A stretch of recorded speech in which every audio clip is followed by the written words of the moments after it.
Ramiz Mehdiyevin dövlət hakimiyyətini ələ keçirməyə yönələn əməllərinin və dövlətə xəyanətinin detalları məlum olub. Ramiz Mehdiyev Rusiyanın dəstəyi ilə dövlət çevrilişi etməklə bağlı plan hazırlayıb və bunu öz kanalları vasitəsilə Rusiyaya təklif edib. Ramiz Mehdiyev Azərbaycanla Rusiya münasibətlərində yaranmış gərginlik dövründən faydalanmağa çalışıb.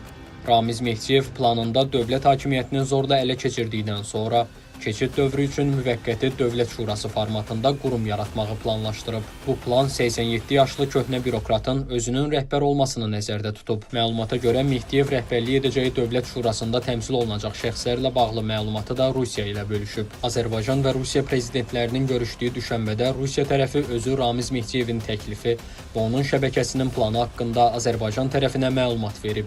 Görünən odur ki, 87 yaşlı Ramiz Mehdiyev artıq davamlı xahişləri və israrı ilə Rusiyanı da bezdirib.